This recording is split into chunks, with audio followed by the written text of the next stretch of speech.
Faleminderit zoti kryetar, duke dëgjuar ministren po dhe kolegët parafolës, për pak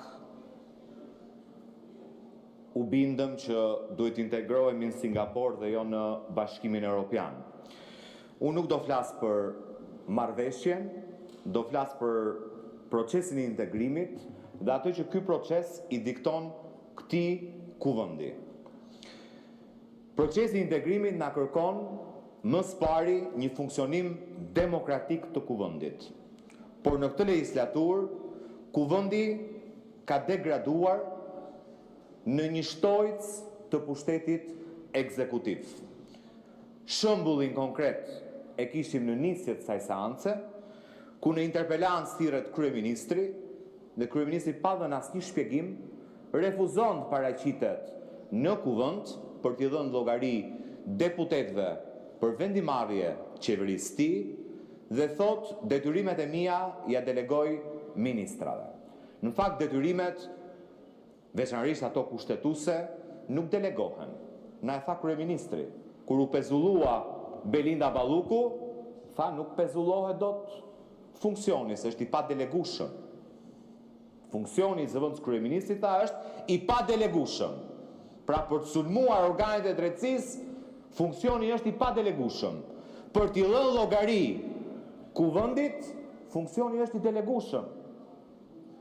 Dhe ju e pranoni këtë me një lehtësi të madhe, dhe s'keni faj, sepse ju ka bërë qartë që në këtë legislaturë as nuk duhet mendoni, as nuk duhet lexoni, vetëm as nuk duhet diskutoni madje, duhet vetëm të votoni. Së dyti, zoti kryetar, pash para një jave që qeveria i raporton të qeverisë për ecurinë e procesit integrimit. Kishim bërë një mbledhje të hapur të Këshillit Ministrave dhe i raportonin njëri tjetrit. Në fakt, sipas kushtetutës, sipas ligjit, sipas rregullores kuvendit, ka detyrim të vijë dhe të raportojë në kuvend. Dhe ju, zoti kryetar, keni shkelur ligjin, keni shkelur kushtetutën, keni shkelur rregulloren e kuvendit. Sipas ligjit për procesin e integrimit, Këshilli i Ministrave, neni 18, Këshilli i Ministrave deri në datën 31 janar të çdo viti paraqet në kuvend një raport të detajuar mbi zbatimin e detyrimeve në kuadër të procesit të integrimit, ecurinë e bisedimeve për antarësim dhe menaxhimin e fondeve nga Bashkimi Evropian dhe donatorë të tjerë për vitin paraardhës. Raporti shqyrtohet në seancë plenare, në përfundim të së cilës kuvendi miraton rezolutën përkatëse. Pra brenda datës 31 janar 2026, Këshilli i Ministrave do duhet kishte sjell raportin për të treja çështjet për raportim në kuvend. Dhe sipas rregullores së kuvendit, brenda 2 javëve ky raport do duhet ishte shqyrtuar në komisionet përgjegjëse dhe kuvendi, pra ju, zoti Peleshi, të organizonin një seancë me debat dhe në përfundim të saj të miratonim rezolutën përkatëse për procesin e integrimit. Jo vetëm nuk kanë sjellë raport, sepse ju e keni degraduar këtë kuvend për shkak të paaftësisë tuaj, zoti Peleshi, keni nxjerrë jashtë loje 140 deputet, sepse nuk keni kurajon, ti kërkoni kryeministrit, ti kërkoni Këshillit të Ministrave të respektoj kuvendin e Shqipërisë. Por dhe për një arsye tjetër. Këtu kam proces verbalin e mbledhjes së konferencës kryetarëve, ku kemi diskutuar për mocionin e kërkuar nga grupi parlamentar i Partisë Demokratike të Departamentit Amerikan të Shtetit për klimën e investimeve.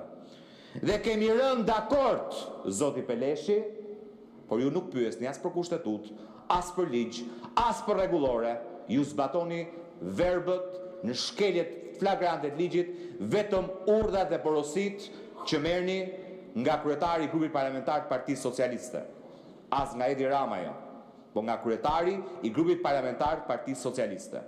Kemi rënë dakord dhe ne kemi dhënë dakordsim edhe për shkak ngarkesës që kishte në fund viti për shkak buxhetit shtetit Kuvendi i Shqipërisë, që në nisje të sesionit do të bëni një seancë të posaçme, dhe nuk po humb kohë të lexoj proces verbalet, ju ftoj t'i hapni proces verbalet dhe t'i lexoni, faqen 60, 58, 59 dhe 60 të proces verbalit konferencës së kryetarëve të datës 5 nëntor 2025, kemi rënë dakord të bëjmë një seancë të posaçme në nisje të sesionit parlamentar, mund të jetë, ka thënë kryetari juaj i grupit, mund të jetë data 2, 5 apo 12 shkurt, ku bashkarisht të diskutojmë raportin e Departamentit Amerikan të Shtetit për klimën e investimeve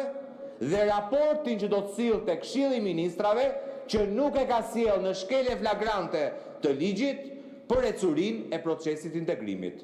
Ka qenë kështu Taulant? Pse nuk e bëni ju këtë, zoti Beleshi? Pse e shkelni ju rregulloren, ligjin dhe kushtetutën?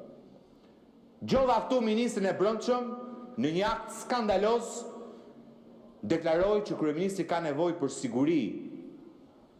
Dhe për këtë arsye deputetët nuk lejohen të hyjnë në mbledhjet ku është kryeministri. Se garda tha kujdeset për sigurinë personale të kryeministrit. Pra praktikisht i tha 140 deputetëve të Kuvendit që ju jeni njerëz të rrezikshëm. I rrezikoni sigurinë personale kryeministrit të vendit. Dhe erdhi këtu dhe gënjeu dhe zeroi statusin e deputetit, të lexojnë në 9 të ligjit për statusin e deputetit, deputeti merr pjesë në çdo mbledhje të organizuar nga Këshilli i Ministrave. Le ta hapi ligjin, nga kryeministri dhe nga ministrat, qoftë në selit ku ata zhvillojnë veprimtarinë e tyre, qoftë në institucionet vendore, thot ligji, ku trajtohen çështje që janë ngritur nga deputeti ose që prekin banorët e zonës që përfaqëson deputeti. Po pse u lejo kanë deputetët e grupit parlamentar të PS-s të marrin pjesë në takime ku është kryeministri, ku shkon në një zonë caktuar për trajtuar problem, dhe nuk u lejo kanë deputetët nga Garda e Republikës, deputetët e opozitës. Qytetarë përfaqësojnë këta, qytetarë përfaqësojmë ne. Po ju keni urrëtie ndaj opozitës. Ju doni të zeroni rolin e parlamentarëve, rolin e Kuvendit, dhe doni të zeroni funksionimin demokratik të Kuvendit. Dhe një rast tjetër se si e keni zeruar. Me ligj, me kushtetut, deputetët kanë të drejtë të kërkojnë shpjegime dhe informacione në të gjitha ministrit dhe institucionet në Republikën e Shqipërisë. Dhe këta të fundit e kanë detyrim ligjor të kthejnë përgjigje brenda 15 ditëve. Kam këtu zoti kryetari i Kuvendit, që e keni kthyer Kuvendin në dekt pa përfillshme të ekzekutivit për shkak të aftësisë tuaj, me 10 kërkesa të kolegëve deputet që kërkojnë informacione dhe ministrit apo institucionet në varësi të ministrive nuk kthejnë asnjë përgjigje. Ka dërguar 6 kërkesa për informacione në Ministrinë e Ekonomisë, me që është zonja këtu, prap në Ministrinë e Ekonomisë, në Ministrinë e Financave, pranë Keshit, pranë Aidës dhe prap Ministrisë e Ekonomisë, kolegu Eno Bozdo. Ka 4 muaj që nuk merr përgjigje. Ka dërguar kolegja Albana Vokshi, Ministrinë e Arsimit, në Fondin e Sigurimeve të Detyrueshme të Kujdesit Shëndetësor, në Agjencinë Shtetërore të Kadastrës, Bashkinë e Tiranës dhe ka 0 përgjigje nga institucionet. Dhe pse e ka 0 përgjigje? Se kur nuk keni ju respekt si kryetari i Kuvendit për veten dhe statusin e parlamentarëve, si mund presim ne të kenë këta? Si mund presim ne? Si ka mundësi që si kryetari i Kuvendit nuk thua po ministrat kanë për detyrë t'i japin llogari Kuvendit? sepse kështu garantoni funksionimin demokratik të kuvendit. Dhe vini këtu